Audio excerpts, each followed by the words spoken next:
आखिरी फर्ज भी अब मेरी बहू ही निभाएगी, सीख देती पारिवारिक कहानी। बारिश लगभग थम चुकी थी, मगर खिड़की से देखने पर लग रहा था कि ठंडी हवाएं अभी भी चल रही थीं। उस खिड़की के दोनों तरफ ही एक भयानक तूफान आने की आशंका थी। बाहर आने वाले तूफान के बारे में तो पहले से सरकारी चेतावनी थी, मगर अंदर आने वाला तूफान शायद दबे पांव आ रहा था। कोई दस्तक भी नहीं हुई और सुमित्रा जी जीवन में एक हलचल सी मच गई।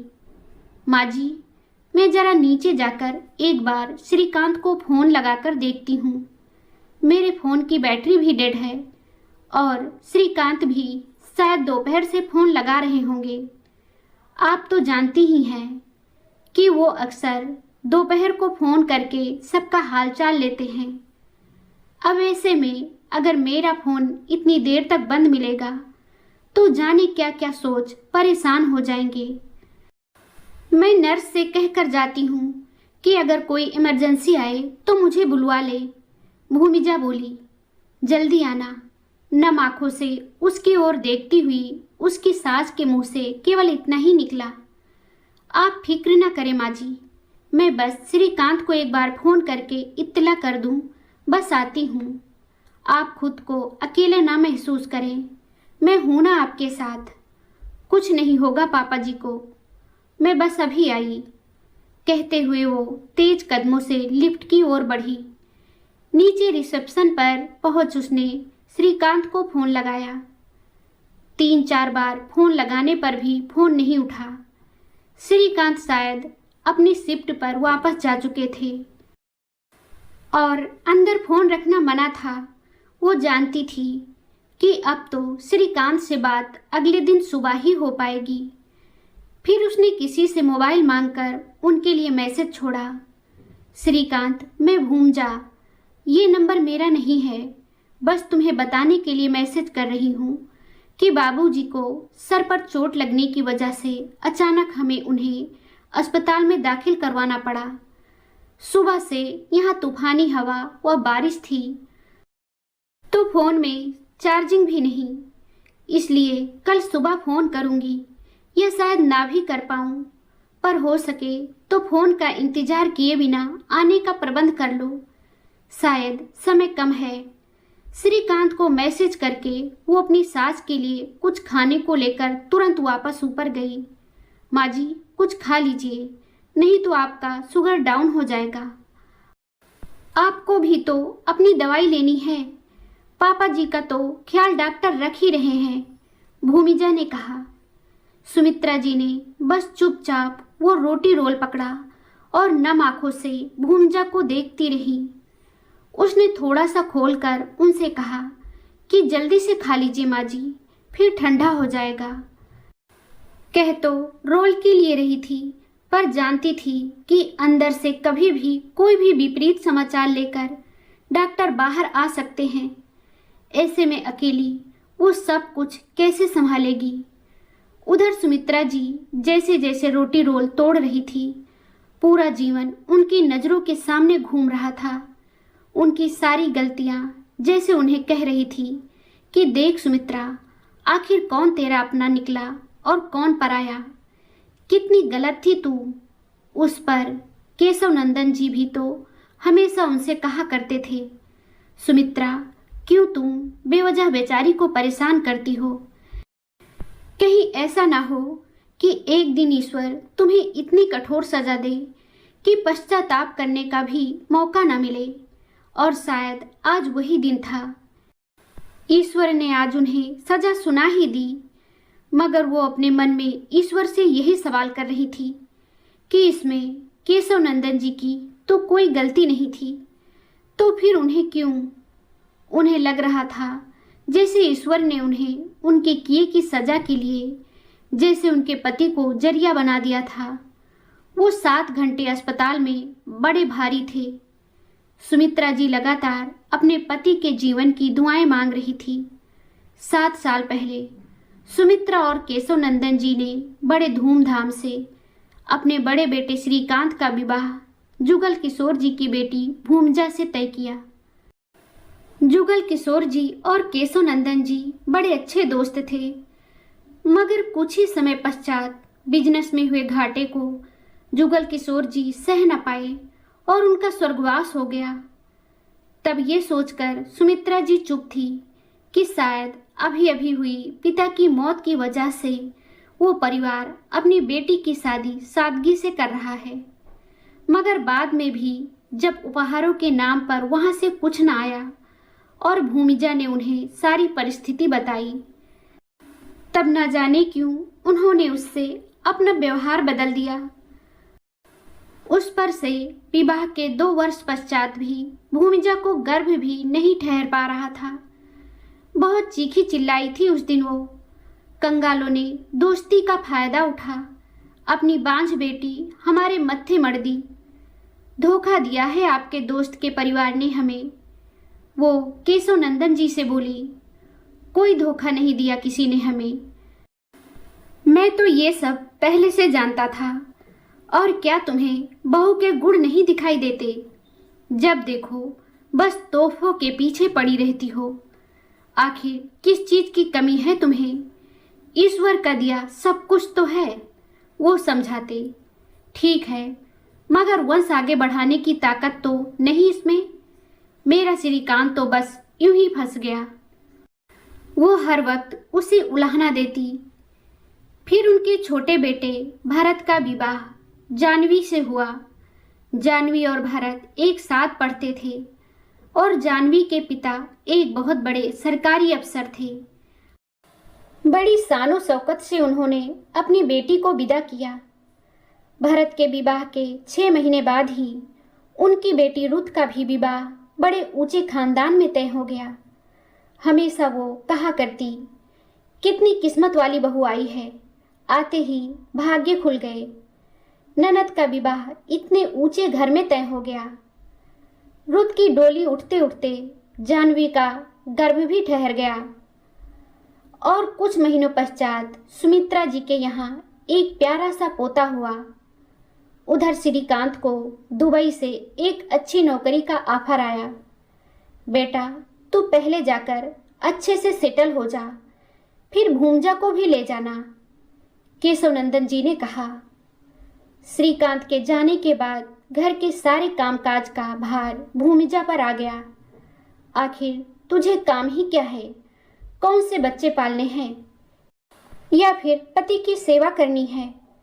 सुमित्रा जी हर वक्त ताना दिया करती। हाँ, मगर जब भी कभी भूमिजा बच्चे को हाथ भी लगाती तो जैसे उस पर तानों की वर्षा कर देती।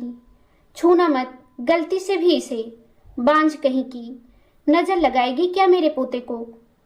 कितनी बार कहूँ दूर रहा कर इससे, और न जाने क्या क्या सुमित्रा जी कह दिया करती।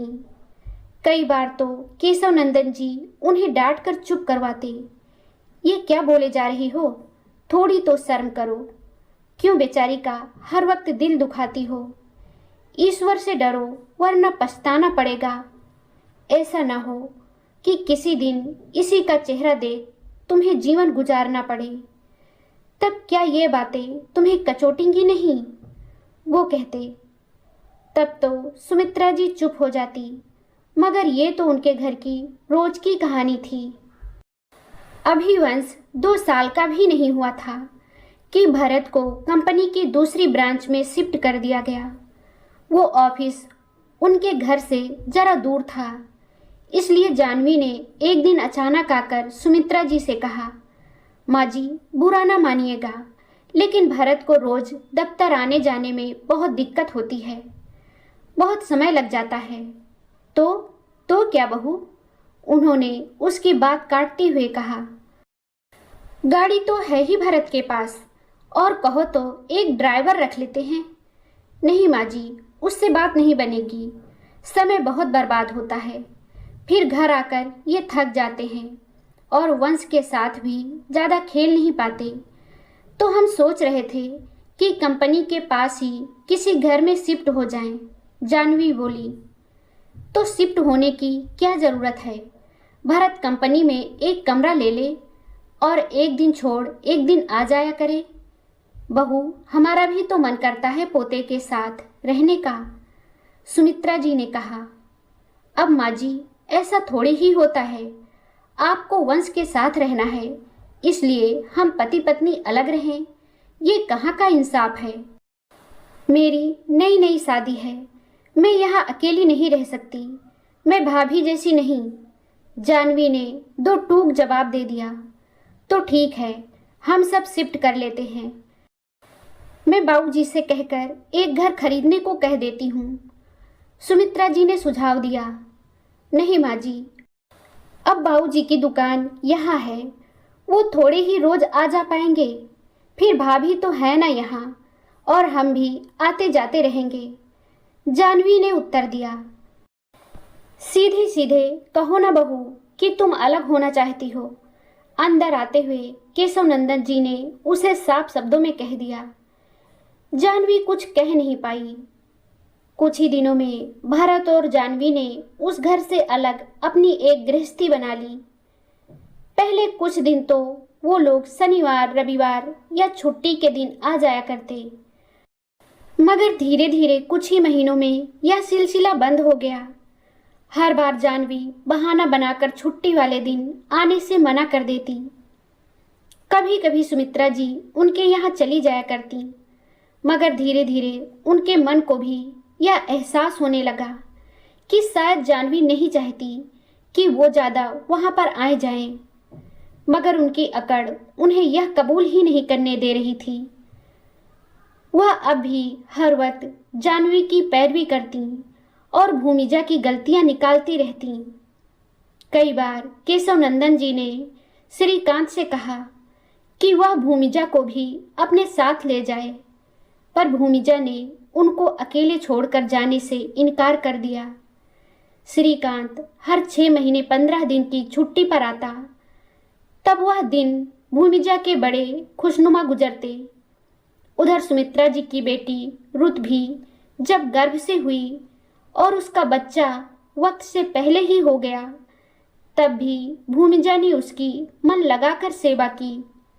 इतना कुछ करने के बाद भी न जाने क्यों सुमित्रा जी का मन भूमिजा के लिए पिघलता ही नहीं था। वह उसकी छोटी से छोटी गलती पर ताना मारा करती।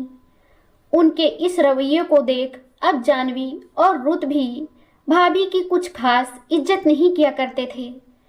हाँ, कुछ काम पड़े तो सबसे पहले वो लोग भूमिजा को ही याद किया करते। कभी कभी तो भूमिजा का भी मन करता कि वो श्रीकांत के पास चली जाए, लेकिन फिर उम्र के इस पड़ाव पर वो उन्हें अकेला छोड़कर जा भी तो नहीं सकती थी। श्रीकांत को अभी पिछली छुट्टी पर आए 3 महीने ही हुए थे। इस बार वो लंबी छुट्टी लेकर आया था और तकरीबन 1 महीना वहाँ रुककर उसने भूमिजा का इलाज शहर के एक बड़े डॉक्टर से करवाया। इस बार भूमिजा पर भी भगवान को तरस आ गया। भूमिजा अब अपने पिछले सारे दुख भुलाकर बहुत खुश रहने की कोशिश करती है, मगर जानवी और रुत के बहकावे में आकर सुमित्रा जी अभी भी कभी कभी उसके साथ बहुत ही गलत व्यवहार किया करती। मगर इन सब से बेपरवाह भूमिजा सिर्फ अपना ख्याल रखती और खुद को कामों में मग्न रखती। उस दिन दोपहर खाना खाते वक्त उस दिन फिर से सुमित्रा जी किसी बात पर भूमिजा से नाराज हो पड़ी और उसे खूब खरी खोटी सुना दी। यहाँ तक कि उसकी परवरिश पर भी उंगली उठा दी। उस दिन भूमिजा से सहन न हुआ और वह रोते रोते अपने कमरे में चली गई। केशव नंदन जी ने उस दिन सुमित्रा जी को फिर बहुत समझाया। मेरी समझ से परे है, क्यों तुम उस बेचारी के साथ हर वक्त ऐसा व्यवहार करती हो? आखिर क्या कसूर है उसका? एक बार मैं तुम्हें बता भी चुका हूँ कि मैं विवाह से पहले ही सारी परिस्थिति जानता था, फिर भी तुम उसे ताने मारने का कोई मौका भी नहीं चूकती। पहले तुम्हें उसके बांझ होने से दिक्कत थी, अब तो वह बेचारी गर्भ से है। कम से कम इस हाल में तो उसे शांति से रहने दो तुम। मैं आखिरी बार आज चेतावनी दे रहा हूँ, ईश्वर से डरो वरना बहुत पछताओगी। केशव नंदन जी की वो चेतावनी जैसे वाकई में आखिरी चेतावनी ही बनकर रह गई। कुछ ही देर बाद जब सुमित्रा जी और केशव नंदन जी अपने कमरे में बिस्तर पर लेटे हुए थे, केशव नंदन जी बाथरूम जाने के लिए उठे, मगर वहीं चक्कर खाकर गिर पड़े और उनके सर पर बहुत जोर से चोट आई। कमरे के फर्श पर लहू बिखर गया। सुमित्रा जी के तो होश उड़ गए, मगर अभी भी अकड़ की मारी सुमित्रा जी ने भूमिजा को आवाज न देकर भरत को फोन लगाया। बेटा, तेरे बाबूजी अचानक से चक्कर खाकर गिर पड़े हैं और सर पर शायद बहुत गहरी चोट आई। वह लहूलुहान पड़े हैं, तू जल्दी से आ जा। वो भरत के फोन उठाते ही बोली। फोन शायद स्पीकर पर था, क्योंकि दूसरी तरफ से भरत की बात काटते हुए जानवी की आवाज आई। अरे पागल हो गए हो क्या? बाहर तूफान देखा है कितना जोरों का है। उन लोगों की तो उम्र हो चली है, तुम्हें अगर रास्ते में कुछ हो गया तो? और फिर है तो भाभी वहां पे, तुम कह दो कि तुम्हारी गाड़ी खराब है, तुम नहीं जा सकते। माँ, वो असल में मेरी। हाँ, कोई बात नहीं है बेटा, तुम गाड़ी ठीक करा लो, फिर आ जाना, मैं कोई इंतजाम देखती हूँ। उन्होंने फोन रख दिया और तुरंत अपनी बेटी रुत को फोन लगाया। उसके फोन उठाते ही वो बोली, बेटा जल्दी कुछ कर, तेरे बाबूजी के सर पर बहुत चोट आई है। इस भूमिजा से तो मुझे कोई उम्मीद नहीं है, कहीं ऐसा ना हो कि उसे कहने जाऊं तो और मामला बिगड़ जाए। तो अपने पति से कहे कि कुछ इंतजाम कर बेटा। माँ, मैं इंतजाम तो जरूर कर देती, मगर इस वक्त वो शहर में नहीं है और मैं छोटू के साथ इस तूफान में अकेले कुछ नहीं कर पाऊंगी। आप प्लीज ऐसा करो, जल्दी से एम्बुलेंस बुलवा लो और अस्पताल चले जाओ। तूफान थमने पर मैं वहां आती हूँ। उसने फोन रख दिया। इतने में भूमिजा वहां उनके लिए चाय लेकर आई। कमरे का दरवाजा खटखटाया, मगर जब किसी ने आवाज न दी तो दोबारा जोर से खटखटाकर वो दरवाजा खोलकर अंदर गई। कमरे के अंदर घुसते ही जो नज़ारा उसने देखा तो उसके होश उड़ गए। हाथ से चाय की प्याली छूट गई और वह तुरंत बाबूजी के पास दौड़ी। माँ जी, ये कैसे हुआ और आपने मुझे आवाज क्यों नहीं दी? अब तक खून बहुत ज्यादा बह चुका था।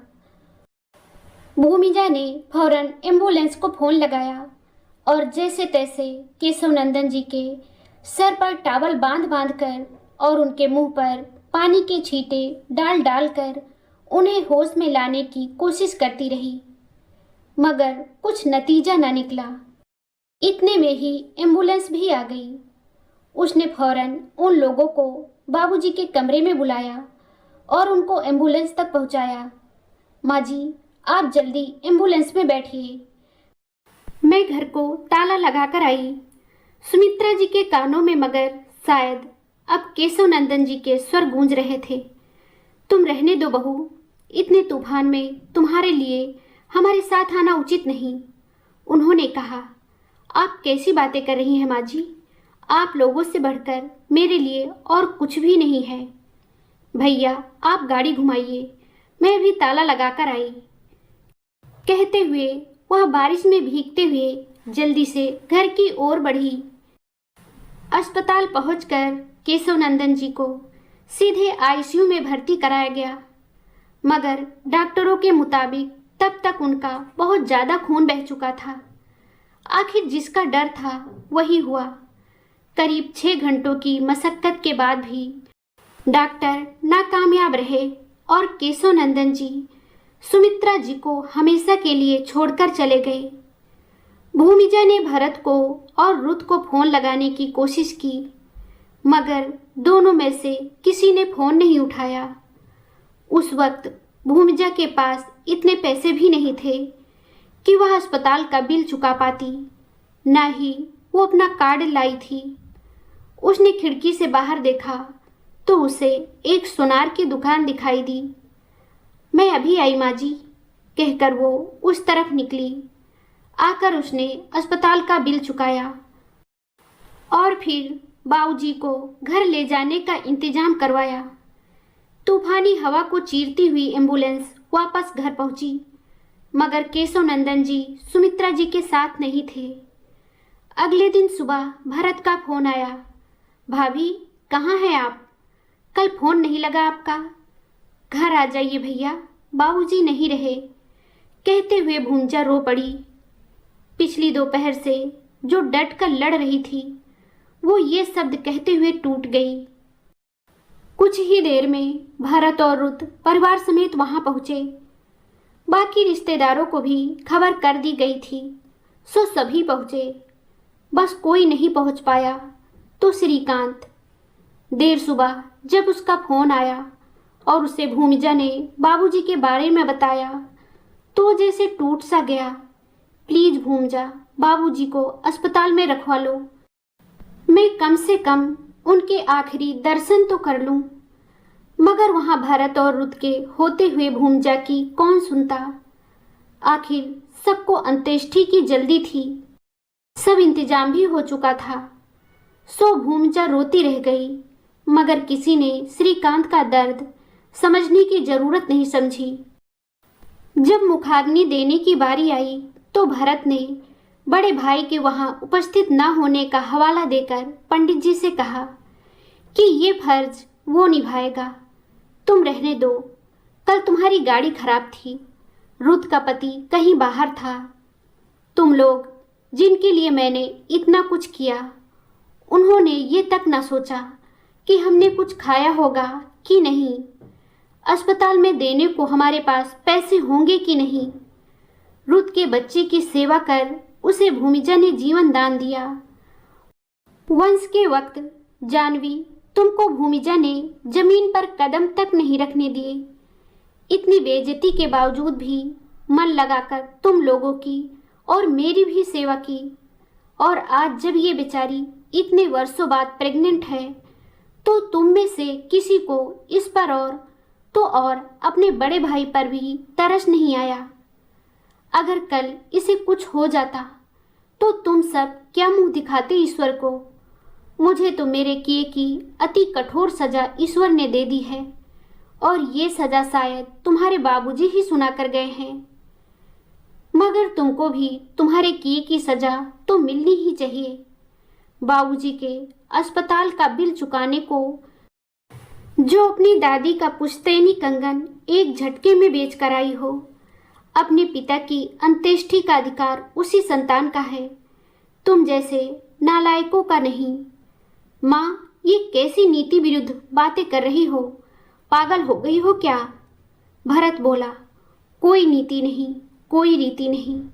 जब बाबूजी के प्रति अब तक सारे फर्ज भूमिजा ही निभाती आई है, तो ये आखिरी फर्ज भी अब मेरी बहू ही निभाएगी, कहकर सुमित्रा जी ने पंडित जी को इशारा किया और भूमिजा से कहा, जा बेटा, अपने पिता को अब विदा कर। श्रीकांत के यहाँ ना होते हुए ये तेरा फर्ज और हक दोनों है। दोस्तों, यह कहानी आपको कैसी लगी हमें कमेंट करके ज़रूर बताएं। अगर आपको ये कहानी पसंद आई हो तो लाइक ज़रूर करें, शेयर करें और चैनल को सब्सक्राइब करना ना भूलें।